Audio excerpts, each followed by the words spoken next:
noticia es noticia en profundidad. Qué placer acompañarles. Soy Tatiana Pérez. Les saludo desde nuestra sede central en Caracas, en Venezuela. A partir de este momento, en la próxima hora, tenemos 3 temas que son noticia. Aquí están primero en titulares. En Noticia Ecuador analizamos el complejo momento que vive el gobierno de Guillermo Lasso tras los adversos resultados de las elecciones regionales en las que se impuso la Revolución Ciudadana. Renuncia o muerte cruzada son algunos de los escenarios. ¿Qué lo sostiene? Pues vamos a verlo. En Noticia Estados Unidos, con los ecos del discurso del Estado de la Unión pronunciado por el presidente la víspera. Sus principales adversarios, los republicanos, insisten en que se viven tiempos de extrema izquierda en Estados Unidos y que Biden se contradice cuando llama a trabajar unidos. Analizamos este escenario.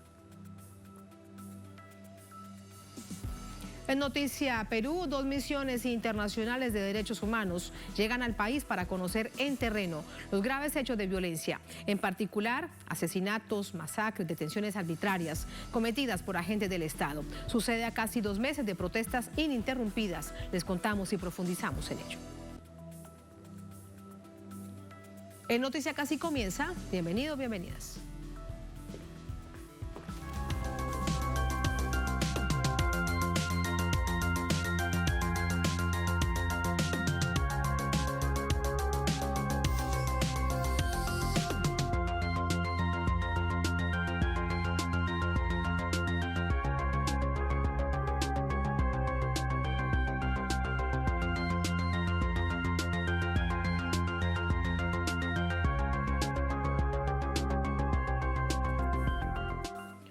En Noticia Ecuador, diferentes organizaciones políticas y sociales rechazan el acuerdo nacional que promete, que ha sido convocado, que ha llamado el gobierno del presidente Guillermo Lasso. Vamos a verlo.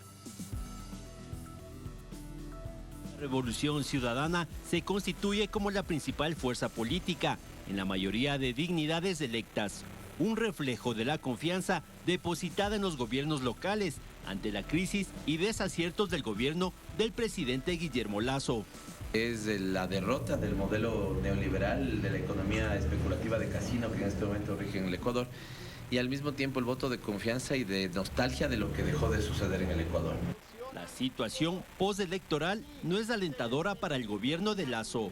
Mientras se consolidan los resultados, la CONAIE, principal movimiento social indígena del país, a través de su presidente Leonidas Issa, reconocen los motivos por los cuales el pueblo rechazó la consulta. Esta consulta lo ha dicho no a toda esta política neoliberal por la cual reivindicamos y decimos sí. Vamos a unir todos los ecuatorianos. Decimos sí a todas las organizaciones. Decimos sí, estamos dispuestos a luchar. La CONAIE también declara enfáticamente estar vigilantes ante la intención de vulnerar los resultados respecto al referéndum por el número de actas con inconsistencias. El pueblo ya les dijo que no. Nosotros vamos a estar vigilantes, vamos a estar permanente mirando estos resultados luego de haber concluido el 98% del escrutinio a nivel nacional. No queremos que a la última hora pretendan cambiar estos resultados. Llamamos una vez más al Consejo Nacional Electoral respetar la voluntad popular expresada en las urnas. Con los resultados electorales y el ascenso del no en la propuesta de referéndum, las organizaciones hacen un llamado a dar un giro a la política aplicada por el presidente Lasso y al mismo tiempo suenan propuestas para aplicar mecanismos constitucionales de cambio de mandato. En caso de que el señor presidente no quiera cambiar de rumbo en este país, no quiera corregir sus grandes errores, Asamblea Nacional tiene la ley, tiene la Constitución en sus manos para optar por buscar el mecanismo constitucional para poder relevar al señor presidente de la República, el señor presidente Lasso. Las organizaciones indígenas también rechazan el llamado a un acuerdo nacional, planteado por el presidente Lasso, por falta de cumplimientos en los acuerdos alcanzados en las mesas de diálogo tras las movilizaciones del 2022 y suman voces para que el primer mandatario renuncie. Henry Pizarro, Telesur, Ecuador. Es parte del escenario que seguimos sumando a esta hora con nuestra compañera de labores, Elena Rodríguez, desde Quito. Se mantiene en las calles, la ven ustedes a través de la pantalla de Telesur, activa también a través de las redes sociales. Elena, parte de este escenario, hace minutos conversabas con una líder de Pachacutic que además ha logrado un importante resultado dentro del mapa político local. Cuéntanos más de este panorama.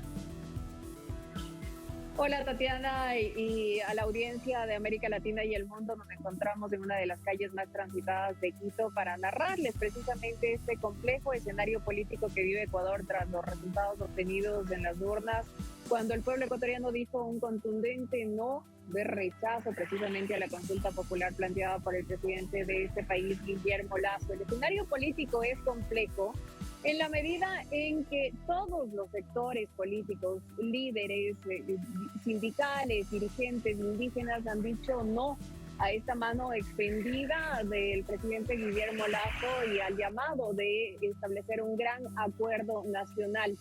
Precisamente esta mañana el presidente de la Confederación de Nacionalidades Indígenas del Ecuador, Leonidas Luisa, dijo que no se sentarán nuevamente en la mesa de diálogo con el presidente Guillermo Lasso y reiteró que en más de una ocasión tuvieron la intención de hacerlo y que el presidente los rechazó, que de hecho mandó a su ministro de Gobierno, Francisco Jiménez, esto tras el paro de junio que duró 18 días, caracterizado por una fuerte represión policial. Recordemos que después de ese paro se establecieron 8 mesas de diálogo que duraron aproximadamente 90 días, donde se establecieron algunos acuerdos que según la dirigencia indígena no se han cumplido. Y a propósito de aquello, llamaron a una gran convención nacional para el 18 de febrero, donde han dicho evaluarán acciones posteriores a la consulta popular. No han descartado incluso movilizaciones sociales. Otros partidos políticos, otros movimientos sociales, otros líderes sindicales, gremiales, agrupaciones sociales tampoco se han mostrado abiertos a establecer un diálogo con el gobierno nacional.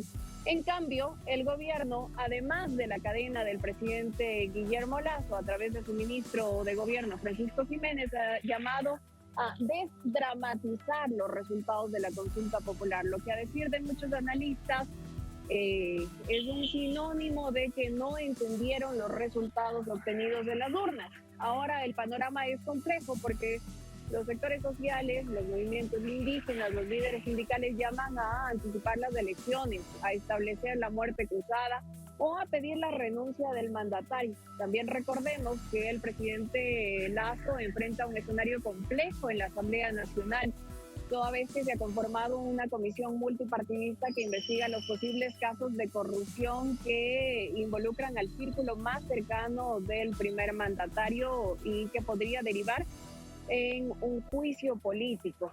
Este juicio político también podría traer como consecuencia la salida temprana del presidente Guillermo Lasso.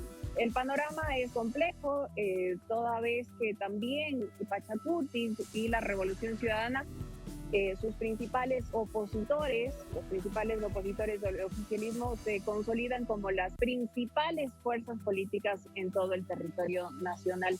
Se espera que en los próximos días se dé un desenlace de esto que les narramos y que debemos decir también que en la Asamblea continúa sesionando los legisladores que forman parte de esta comisión multipartidista que investiga, que fiscaliza, que lleva adelante un control político al primer mandatario de esta nación. Gracias, Elena, por toda esta información que sumamos de inmediato al análisis. Buenas noches.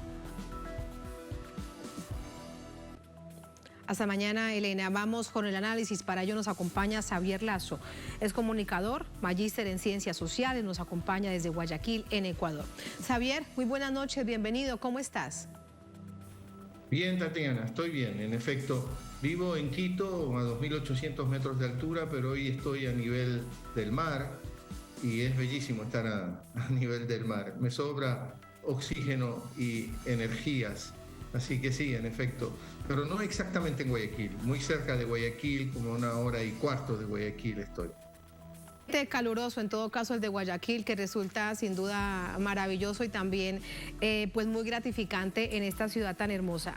Xavier, quiero comenzar por allí nuestro análisis, nuestra compañera de labores, Elena Rodríguez, que el gobierno ha llamado a desdramatizar. Es interesante esta palabra, además, ¿por qué lo plantean en este momento como concepto? Desdramatizar el resultado de la consulta popular y de las elecciones regionales. ¿Será posible realmente plantearlo de esta manera cuando lo que para el gobierno hay es un verdadero drama por el resultado?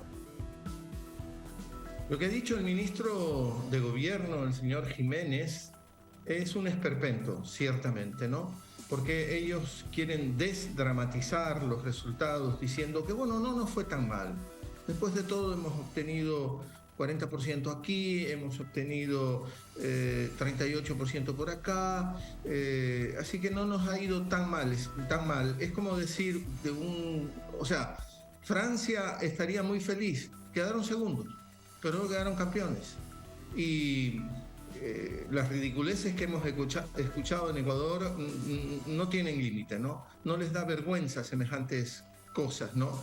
Es como, podríamos decir, Andrés Arauz, el candidato de la tendencia progresista en el Ecuador, perdió las elecciones con Guillermo Lasso por un margen pequeño.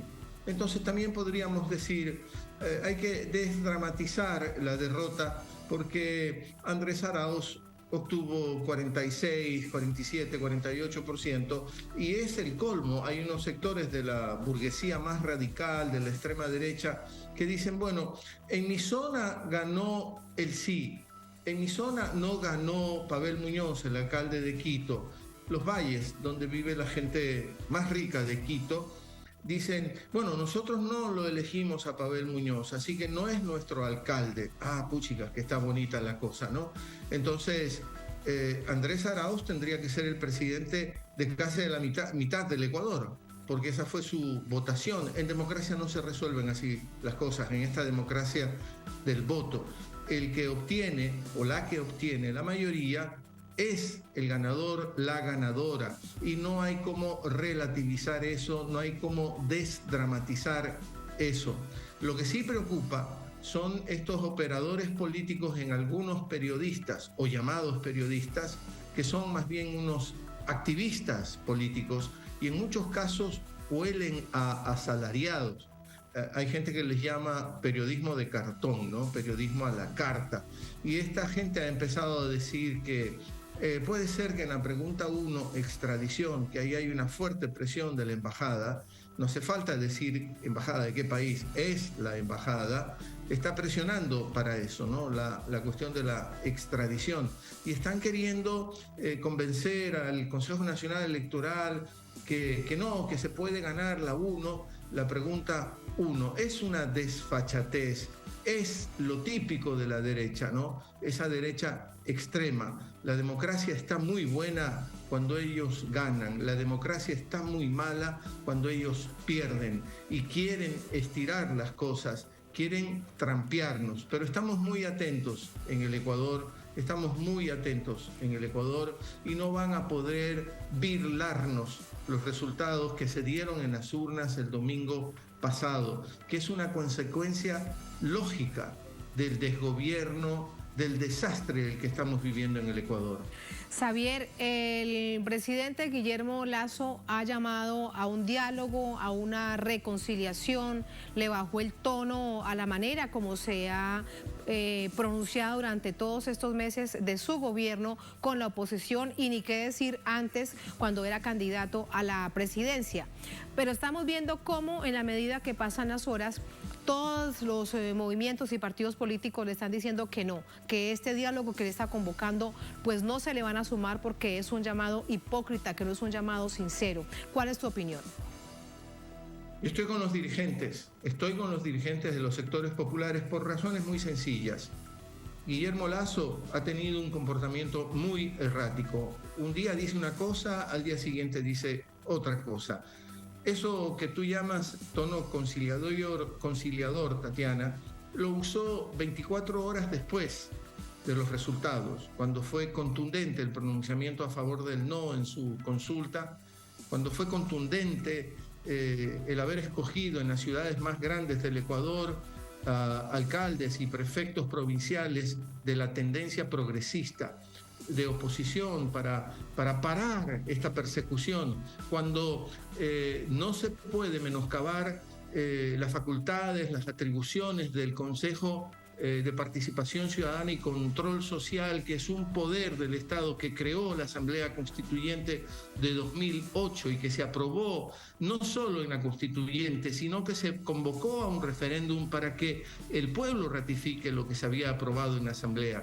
Ese cuarto poder se crea para nombrar funcionarios de control en el Estado ecuatoriano y muchísimos otros funcionarios, para que no sea ese juego de las famosas ternas que el Poder Ejecutivo envía a la Asamblea, pone en el primer lugar al que quieren que le escojan y se produce un vergonzoso toma y daca ahí en la Asamblea. No, se dijo, hay que crear un cuarto poder, el Consejo de Participación Ciudadana.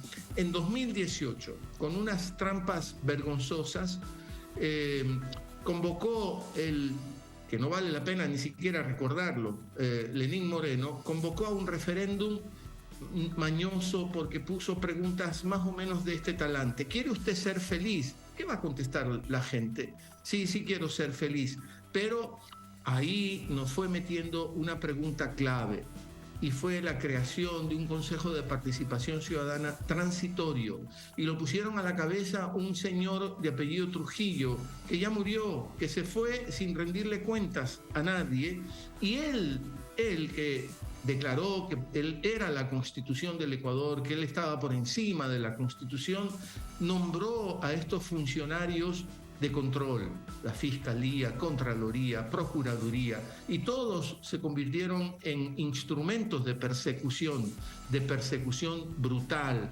Todo lo armaron, por ejemplo, para que Rafael Correa no pueda participar en las elecciones.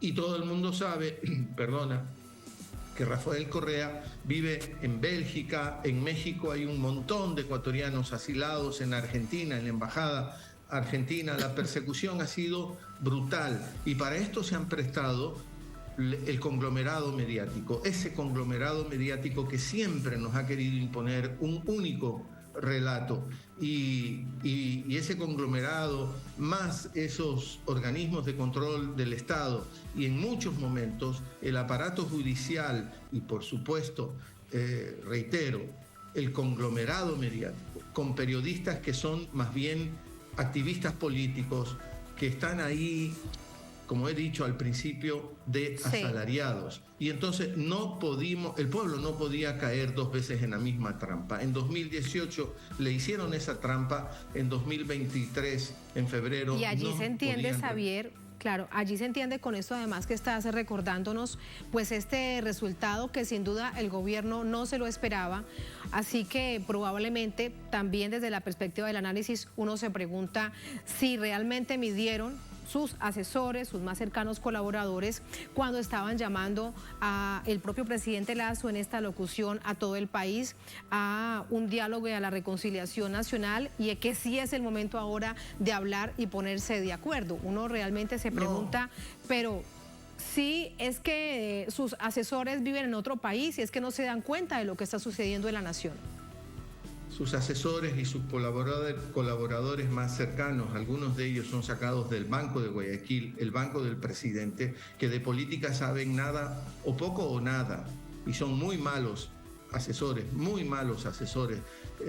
No digo que todos, pero ahí tiene a un montón de gente que está acostumbrada solo a obedecerle, porque si se indigna, entonces todos se ponen a temblar. Y no hay cómo creerle, porque el día siguiente se tardó 24 horas para reaccionar y reconocer qué había pasado en la noche del reciente domingo, 5 de febrero, y ahí es donde hace este discurso aparentemente conciliador.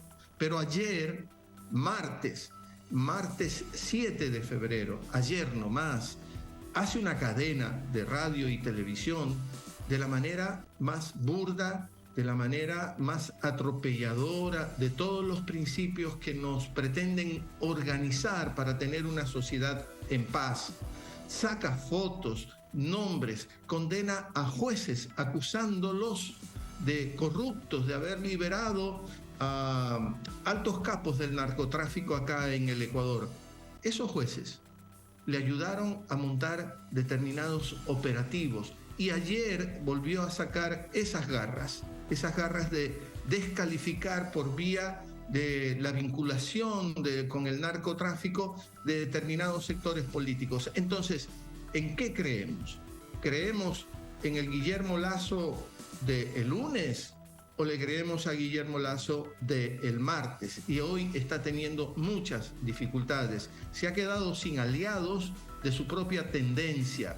El exalcalde de Guayaquil, que seguramente tú, Tatiana, habrás oído ese nombre, Jaime Nebot, que fue alcalde de Guayaquil por 20 años, indiscutible líder de esa tendencia de derecha del Partido Social Cristiano, hoy no lo puede ver ni en pintura, no quiere saber nada de diálogos con el presidente. Leonidas Issa, el presidente de la CONAIE, la Confederación de Nacionalidades Indígenas del Ecuador, después de más de 3 meses de negociaciones con el gobierno y los sectores populares, Issa es una de las claves, tampoco quiere saber del presidente porque se siente que le han tomado el pelo. El gobierno dice que han avanzado 50, 60% en los temas de diálogo y la CONAIE dice que el avance es apenas del 10%. No se puede creer en lo que está haciendo el gobierno y al mismo tiempo tienes los hospitales abandonados, la gente literalmente, no es hipérbole, no estoy exagerando, no quiero exagerar, la gente se muere en los hospitales porque no hay cobertura suficiente, porque a la gente pobre se le dice, tome, esta es la receta, vaya y cómprela, una receta que te cuesta 300, 400. Es terrible lo que está pasando en el Ecuador, la educación muy deteriorada, la inversión social por los suelos, mientras se sostiene más de 11.000, 12.000 millones de dólares en reserva monetaria, depositado en el sistema financiero internacional, sin rendirle ningún beneficio, ni siquiera al Ecuador. Entonces, es terrible lo que está pasando en el Ecuador y en las elecciones del reciente domingo fue una expresión del enorme descontento que existe acá en mi país. Y después de la tomadura de pelo de lo que fue el referéndum anterior que le permitió a este señor Lenín Moreno, que hoy vive en Paraguay, refugiado en Paraguay, y que la Fiscalía jamás quiso abrir una investigación sobre las denuncias de unos fondos oscuros llamados INA Papers y que jamás quiso abrir esas investigaciones. La alianza que hubo de Moreno con Guillermo Lasso es innegable. No se puede explicar a Guillermo Lasso sin Lenín Moreno, el gran traidor que hemos tenido en la historia reciente del Ecuador, que entregó a Julian Assange porque le dio la gana, a Julian Assange porque le dio la gana, que tuvo perseguido 4 años a un sueco, Olavine, cuyo único delito fue o es ser amigo de Julian Assange, y que ahora la justicia ecuatoriana por fin se pronuncia liberándolo de todas las responsabilidades de las que lo acusaron, en la que está involucrada María Paula Romo, la que fue la ministra de gobierno de Lenín Moreno, Andrés Michelena, que fue el secretario de comunicación de Lenín Moreno, y el propio Lenín Moreno. El desbarajuste es total. Esta democracia para las mayorías no ha funcionado y esta derecha ecuatoriana, como muchas derechas en América Latina, solo son demócratas cuando ganan. Y hemos estado viviendo acechados, amenazados, con fragilidades institucionales brutales, y entonces no podían esperar otra cosa. Después de que pierdes las 8 preguntas, de que pierdes las principales ciudades del Ecuador, que se pronuncian por el progresismo y que nos vuelven a reinscribir o nos dan esperanza de que Ecuador se vuelva a reinscribir en esa tendencia, es casi como un pronunciamiento plebiscitario a la acción del gobierno. El gobierno debería de ser más humilde, un poco más inteligente, Y claro, hay muchos sectores que están presionando para que renuncie o para que se use un mecanismo que también la Constitución de 2008 creó, para que no se viole la Constitución, lo que llamamos muerte cruzada. Se va a la Asamblea, pero también se va al presidente y se adelantan elecciones generales. Porque ¿qué va a pasarnos? Nos quedan más de 2 años y unos pocos meses de este gobierno. En estas condiciones, el desbarajuste va a ser todavía mucho más grave. Así que sí, se intenta, pero no es tan claro eso, ¿no? Porque no está claro qué fuerzas políticas pueden apoyar esta convocatoria de la muerte cruzada. Además, parecería ser que habría solo que está ver en el terreno del presidente ahora la posibilidad de convocar a la muerte cruzada. Si le quedaría un dedo de inteligencia. Sí, perdona. Sí, no te preocupes, Xavier. Sí, solamente quería decirte que es lo que está buscando por ahora con esto que está llamando el gobierno del presidente Lasso. Entrecorto. Sí, hemos perdido la comunicación con nuestro invitado, con Xavier Lasso. Lo que quería decirles, estoy además a punto de despedirlo, ojalá que me escuche, y es el intento de tener oxígeno en este momento tan complejo para el país. Xavier, no sé si me escuchas. Tatiana, la calidad de la señal está muy mala y no entiendo tu pregunta. No sé si lo que estás diciendo no lo entiendo porque está entrecortado. Lo lamento, Xavier, en todo caso estoy a punto de despedirte. Lamento que en este momento se nos corte la comunicación para despedirte como es. Le envío un abrazo a nuestro invitado y así avanzamos. Vamos ahora con la primera pausa en esta emisión de Es Noticia. Al volver, Es Noticia Estados Unidos. Con los ecos del discurso del Estado de la Unión pronunciado por el presidente la víspera, sus principales adversarios, los republicanos, insisten en que se vive en tiempos de extrema izquierda y que Biden se contradice cuando llama a trabajar unidos. Analizamos este escenario. Al volver, estamos en Es Noticia.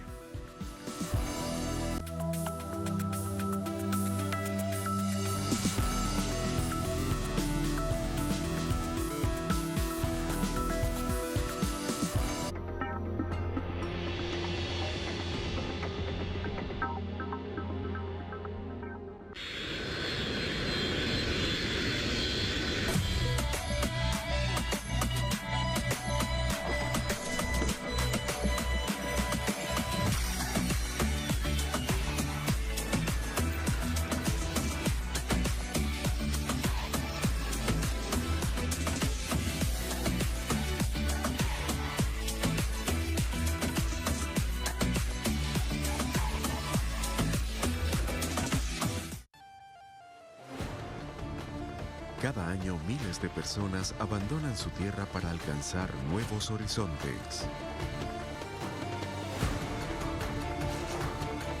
Una realidad de pueblos que luchan por su libertad.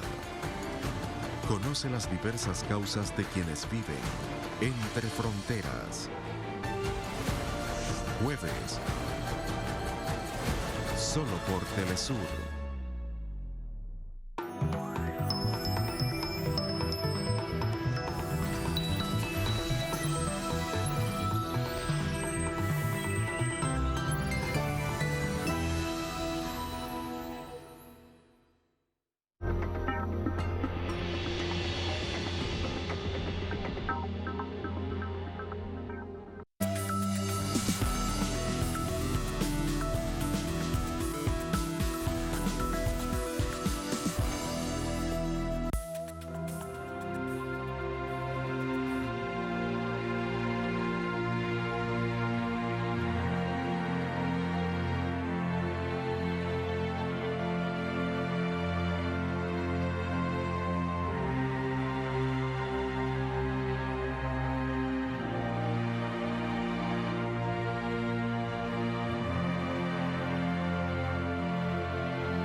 En noticia a Estados Unidos, el tono triunfalista del discurso del presidente Biden la víspera ha sido duramente criticado. Las reacciones son de detractores que no se han hecho esperar. Vamos a verlo.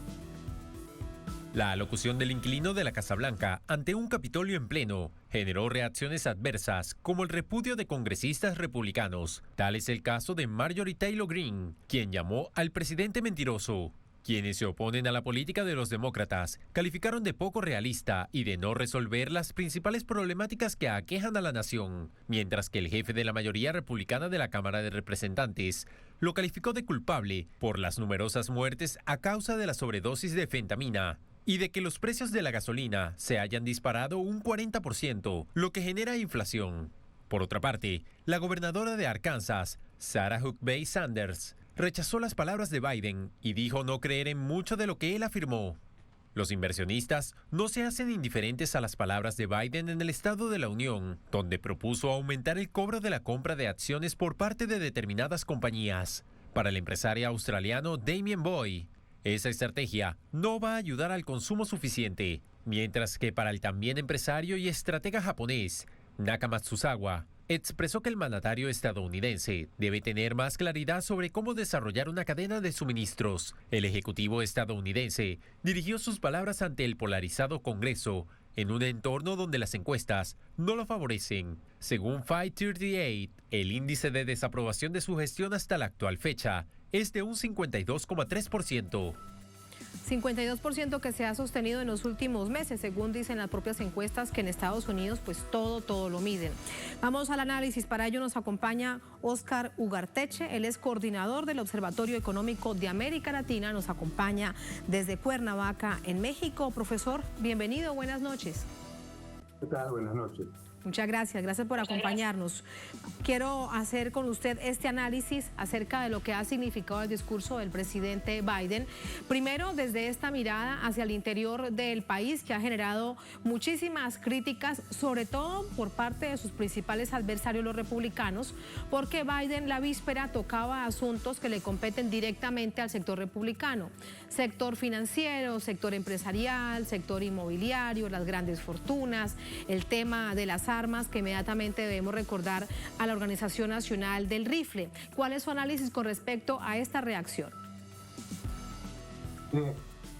Biden ha dicho básicamente que hay que cobrarle más impuestos a los ricos, ha dicho que hay que poner más control a las armas y ha dicho que hay que generar más empleos adentro de Estados Unidos, lo que es una continuación, esto último, de lo que dijo Trump. Biden no está diferenciándose de Trump en el lado de proteger a la economía de Estados Unidos de la competencia de China. Está siguiendo la misma línea. Está siguiendo la misma línea de Trump en el sentido de meter gasto público para reactivar, reanimar la economía estadounidense, que está medio moribunda. Y está siguiendo la misma línea en el sentido de tratar de recuperar el tiempo perdido en la competencia tecnológica contra China, que la vienen perdiendo groseramente, ¿no? Entonces, digamos, por un lado es una continuación de lo que dice Trump, y por el otro dice, pero para financiar eso necesitamos ponerle más impuestos a la gente más rica y necesitamos también mejorar las condiciones de vida de la población. O sea, no solamente es un tema de reactivación económica y de mejorar los empleos, sino también es un tema de que el sector farmacéutico no puede estar ganando la parte de león y tiene que ser más razonable. Entonces es un discurso que por un lado continúa con lo de Trump, por el otro se enfrenta a las posturas republicanas que están a favor de menos impuestos y de concentrar las utilidades en las empresas. Entonces hay ambos mensajes dados en el mensaje de ayer. Pero ayer pasó algo más. Habló el presidente del FED y eso pasó desapercibido para la gente que estaba mirándolo a Biden. Pero la importancia de lo que dijo ayer el presidente del FED fue muy grande. Dijo, la inflación continúa, vamos a seguir subiendo la tasa de interés y vamos a subirla hasta abatir la inflación. Con eso, lo que estaba diciendo Biden de que, bueno, tenemos la inflación bajo control y esto ya pasó, pues no pasó. La inflación continúa, van a seguir subiendo la tasa de interés y lo que vamos a ver el año 23 es la recesión de la economía de Estados Unidos y la recesión de todo el mundo, porque todos tenemos que subir la tasa de interés junto con el dólar, so peligro de depreciarnos. Entonces estamos fregados, digamos, ¿no? O sea, vamos a un año 23 de recesión mundial, salvo por los países de Asia que van a continuar creciendo con su baja tasa de interés. Nuestra América Latina, un caso tan emblemático ahora es en Bolivia, que de nuevo goza de una nueva y sana economía. De resto es complejo para el resto, sin duda, del mundo y de nuestra región. Ahora, sobre precisamente Latinoamérica, profesor, ni una palabra con respecto a lo que han considerado su patio trasero. Hace muy poco veíamos cómo la jefe del Comando Sur de Estados Unidos, que además hizo un pequeño recorrido por varios países de nuestra América Latina, regresa y en el Congreso de Estados Unidos dice con tal desparpajo que lo que necesita nuestra América Latina pues son nuestros recursos naturales y que por eso tienen que estar aquí, porque además hay que hacerle frente a China y a Rusia. Pero luego, días después, el presidente Biden no dice nada.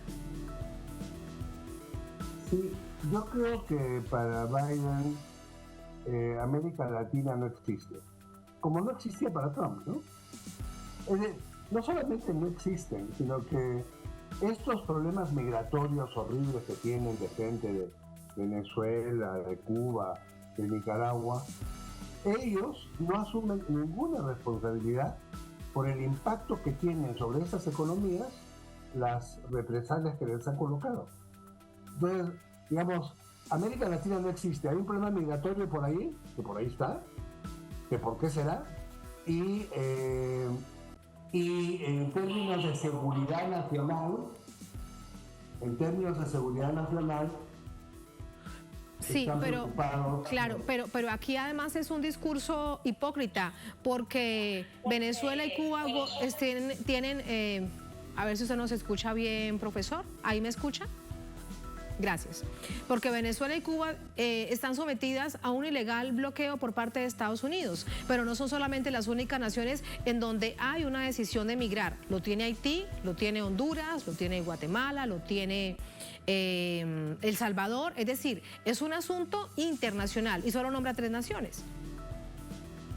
Donde yo estaba apuntando es a que en los temas donde ellos tienen directa responsabilidad, no hay ninguna mención. Y en los que tienen responsabilidad indirecta, que es todo el resto de las migraciones, tampoco. Es decir, es como si lo que hace Estados Unidos con América Latina y con las políticas económicas a través del Banco Mundial y del Fondo Monetario les fuera una cosa ajena. Y esa es la forma como tradicionalmente los presidentes estadounidenses han tratado a América Latina. Es decir, como si lo que pasa acá, en términos económicos, que pasa por razones que ya sabemos que tienen que ver con los acuerdos internacionales, no tuvieran ellos nada que ver en eso. Y entonces no se habla de América Latina, pero sí se habla de la migración, de los efectos negativos, de lo que ellos han puesto acá.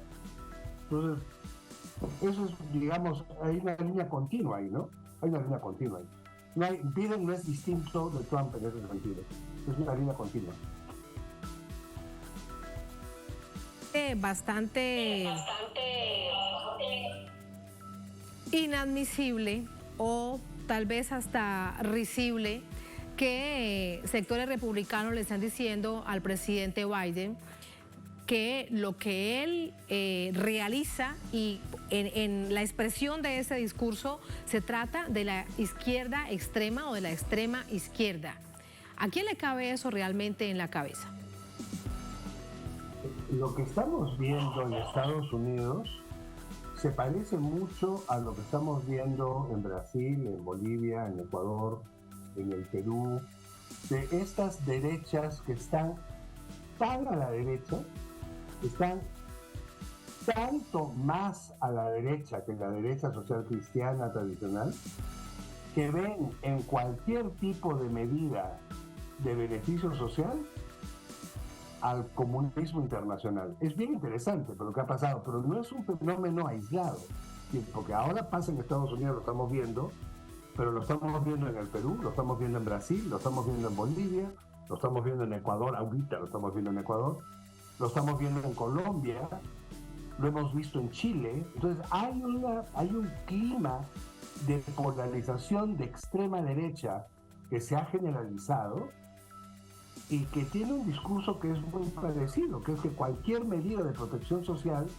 es comunismo o socialismo. Y bueno, no solamente es un error eso, pero yo creo que ahí hay un tema de coordinación que está más allá de lo que parece. Me hace el efecto, porque es el mismo discurso que sale en todos los países. No puede ser, pues, ¿no? No puede ser. Así es. Gracias por ese análisis, profesor. Muy buenas noches. Sí. Hasta luego. Muchas gracias. Así vamos a la última pausa en esta emisión de Es Noticia. Al volver en Noticia a Perú, 2 misiones internacionales de derechos humanos llegan al país para conocer en terreno los graves hechos de violencia, en particular asesinatos, masacres, detenciones arbitrarias cometidas por agentes del Estado. Sucede a casi 2 meses de protestas ininterrumpidas. Les contamos y analizamos este hecho. Al volver, estamos en Es Noticia.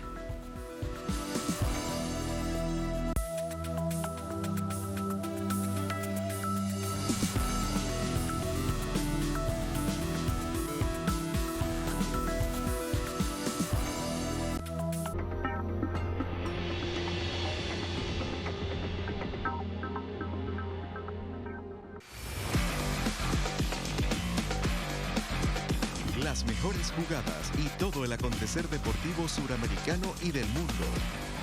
Desde nuestra América Deportiva. Sábados y domingos. Solo por Telesur.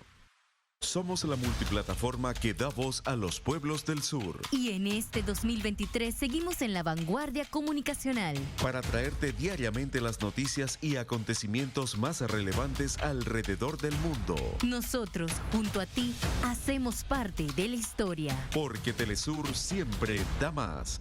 Caracas, La Guaira serán los anfitriones de 8 equipos: Curazao, República Dominicana, Panamá, Cuba, Puerto Rico, Colombia, México y Venezuela. Del 2 al 10 de febrero, disfruta de la Serie del Caribe Gran Caracas 2023. Solo por Telesur.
En Noticia Perú ya se encuentra en Lima, la capital de esta nación, la misión de solidaridad internacional y derechos humanos, una de ellas para recopilar información y testimonios en el terreno de las víctimas de violaciones de derechos humanos en el marco de protestas antigubernamentales.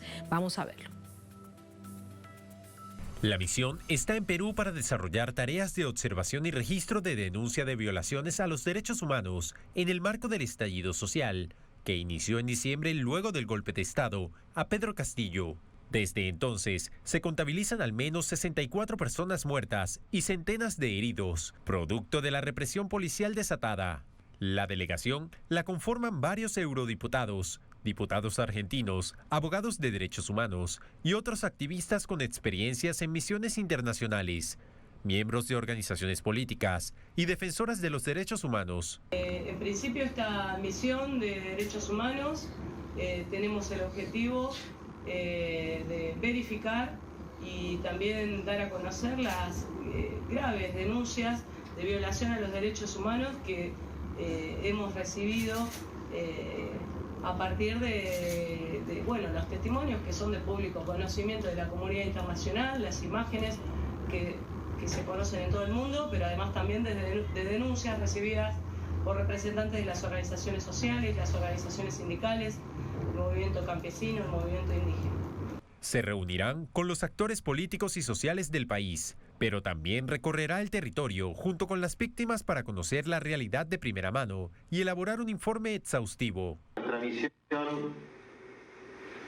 de solidaridad y derechos humanos va al territorio, va a las comunidades, va al campo, va hasta los indígenas, va a las barriadas populares, donde estas burocracias internacionales que nos cuestan a los pueblos mucha plata y que tienen que cumplir una función de protección de derechos humanos, la verdad es que no lo hacen. Acá somos todos y todas voluntarios. Precisamente este jueves se cumple un mes de la masacre de Juliaca, en la región de Puno, cometida por fuerzas estatales contra manifestantes, en la que murieron 17 personas y decenas resultaron heridas, en el marco de las manifestaciones contra el gobierno de Dina Boluarte. Así entramos con el análisis. Para ello nos acompaña Manu Pineda, es eurodiputado de Izquierda Unida, nos acompaña desde Lima, en Perú. Manu, bienvenido, muy buenas noches. Buenas noches, Tatiana. Muchas gracias por acompañarnos. Manu, eres parte de una misión internacional para conocer, como decíamos antes de saludarte, en terreno lo que está sucediendo en el país. Han pasado varios días, ustedes han estado en la nación, la han recorrido, han conversado con distintos actores sociales y políticos. Hoy, antes de finalizar esta misión, ¿cuál es tu conclusión? Bueno, nosotros decidimos venir aquí cuando llevaban 45 días el gobierno de facto, el gobierno de la presidenta Dina Boluarte, y llevaban 60 muertos. Nos pareció un escándalo que llevara que los muertos de la represión de ese gobierno superara el número de días que llevaban en el gobierno. Veíamos que había una circunstancia que era que el presidente elegido por el pueblo estaba en la cárcel y estaba ejerciendo de presidenta una señora que no ha sido elegida para esto, ¿no? Que el pueblo obviamente se echó a la calle a protestar por esta situación que es absolutamente inadmisible, a exigir la dimisión de lo que consideran a una presidenta usurpadora, a exigir también la convocatoria de elecciones legislativas y presidenciales y el inicio de un proceso constituyente que entierre de una vez a la constitución del dictador Fujimori. Y la respuesta de la señora Boluarte, del gobierno de facto, del ejército y de la policía, ha sido darle plomo a los manifestantes. Ha sido matar a más de 60 personas que se manifestaban exigiendo democracia. Hay más de 1000 heridos, pero heridos de gravedad, heridos muchos de ellos que quedan tetraplégicos, a los que le han partido la columna vertebral, que han perdido su ojo, que han perdido miembros. Hay ya incluso desaparecidos, personas desaparecidas. Casualmente casi todos los muertos, casi todos los heridos, casi todos los desaparecidos y muchísimos de los detenidos, que son innumerables, son personas indígenas, personas humildes, personas campesinas, que son los que más habían apostado por un presidente que los representaba, un presidente que era un maestro rural, un maestro de clase humilde, un campesino, una persona indígena, y que ellos se consideraban representados por este presidente al que habían elegido, y que ven como de un plumazo no solo lo destituyen, sino que lo meten en la cárcel, y que la respuesta a su demanda es plomo. En muertes, son detenciones, es incluso allanar la Universidad de San Marcos, donde los estudiantes de la Federación Universitaria de San Marcos habían dado albergue a muchos de los delegados y delegadas que habían venido de provincia a manifestar estas discrepancias. Bueno, pues entraron allí en la universidad, las tanquetas, echando un muro abajo, deteniendo de forma arbitraria a los delegados y las delegadas que venían de la provincia, a los propios estudiantes que le dieron cobertura. O sea, estamos hablando de una situación, creo que no exageramos nada si hablamos de una dictadura, y una dictadura muy represiva, una dictadura basada en el poder militar de un ejército y una policía al servicio de un gobierno que no ha sido elegido para tal. Manu, con todo esto que nos has contado, con esta conclusión, porque ustedes lo han visto además allí en terreno, ustedes con los demás miembros del Europarlamento, ¿qué van a hacer? ¿Cómo van a contarle a Europa, que además ha estado tan silenciosa, todo esto que ha sucedido en Perú? Por ejemplo, recordar que mañana se cumple un mes de la masacre, porque no hay otra forma de decirlo, de la masacre en Juliaca. Bueno, nosotros vamos a contar la Unión Europea lo que hemos visto aquí. Vamos a contar que no han exagerado nada las organizaciones internacionales de derechos humanos que hablaban de este tipo de atropellos, organizaciones tampoco sospechosas de bolcheviques, como es la Comisión Interamericana de Derechos Humanos o la propia ONU, que ha emitido informes en los que denuncian esta actuación represiva, desproporcionada, con unas consecuencias dramáticas. Y vamos a trasladar cuáles son las demandas del conjunto, unas demandas de mínimo del conjunto de los movimientos sociales, que son, en primer lugar, la dimisión de la señora Boluarte. En segundo lugar, como te he dicho antes, la convocatoria de elecciones legislativas y presidenciales. Y en tercer lugar, pero no por ello menos importante, el inicio de un proceso constituyente. En paralelo a esto, obviamente, hay un presidente que está en la cárcel, un presidente que fue elegido para presidir, no para estar en la cárcel, y que, por supuesto, como mínimo, hay que dotarlo de garantías judiciales, hay que someterlo a un proceso con la suficiente garantía, un debido proceso y por supuesto, solventar una situación que es irregular, que es que el presidente electo por el pueblo está en la cárcel y la que preside es una persona que no ha sido elegida para eso. En paralelo a esto, también le vamos a trasladar al señor Borrell, como petición de que nos han trasladado los movimientos sociales, que envíe una misión de alto nivel para impulsar negociaciones políticas que acaben ya con este derramamiento de sangre, que le den una solución política a un problema que es político. Aquí el ejército no está luchando contra terroristas, no está luchando contra ladrones, contra delincuentes, contra narcotraficantes. Está luchando contra un pueblo pacífico que lo único que hace es defender su democracia. Y además vamos a pedir que se aplique la posición común respecto a la exportación de armas, que esta posición común dice algo tan sencillo como es que no se puede exportar armas a gobiernos que están utilizando esas armas contra su propio pueblo. El armamento militar no es para utilizarlo contra tu pueblo, es para tenerlo preparado para un conflicto bélico. Obviamente el ejército y la policía peruana están utilizando ese armamento contra su propio pueblo, y lo aprobado por la Unión Europea impediría que ningún Estado miembro vendiera armas a este gobierno. Porque lo que hemos visto es que el Estado peruano, en este caso con el gobierno designado de Dina Boluarte, a través de las fuerzas militares y de la policía, han decidido que el enemigo a quien deben atacar y de qué manera, por eso el nivel de represión, es al pueblo que se encuentra movilizado a lo largo y ancho del país durante prácticamente 2 meses. Por último, Manu, ¿por qué este nivel de silencio de la Unión Europea? Si ponemos esta misma situación, recordando un poco hacia atrás lo que sucedió en el año 2019 con Bolivia, la Unión Europea estuvo muy pendiente del proceso electoral, que al final de cuentas, sin ninguna prueba, lograron establecer la narrativa de que el presidente Evo se había robado las elecciones, que había un fraude. Y recordamos muy bien que representantes y voceros de la Unión Europea emitían comunicados diciendo que esto era así, que exigían transparencia y legitimidad.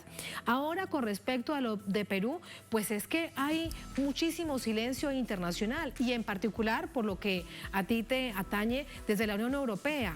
¿Por qué esto? Desgraciadamente, la Unión Europea no siempre juega el papel que debería jugar. Diría que casi la mayoría de las veces no juega el papel que debería jugar. No tiene una visión objetiva y no le da el mismo tratamiento a según quién. O sea, imaginaros no ya la comparación con Bolivia, imaginaros una cosa así en Venezuela.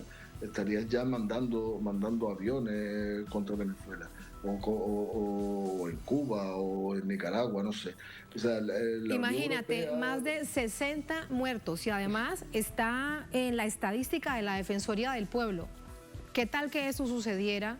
Por fortuna no es así, porque es un escenario totalmente distinto en Venezuela. Imagínate qué pasaría, ¿no? Entonces, lo que tenemos que exigirle a la Unión Europea que sea coherente y que si dice defender los derechos humanos y la democracia, lo haga en todo el mundo. Y si aquí, como todo hace pensar, es la embajada estadounidense quien puede estar detrás de este golpe y puede estar de algún modo dirigiendo los hilos y que esta gente al final actúen como marionetas de la embajada, y la Unión Europea tiene relación con la embajada, no solo que tiene relación con la embajada, sino que muchas veces en política exterior, desgraciadamente, tiene una posición subordinada, que eso no le impida actuar aquí como debe de actuar, que es exigiendo democracia, exigiendo respeto a los derechos humanos, exigiendo que se pare de una vez el derramamiento de sangre, que se escuche al pueblo y que se asuman unas demandas que me parece que son absolutamente justas y equilibradas.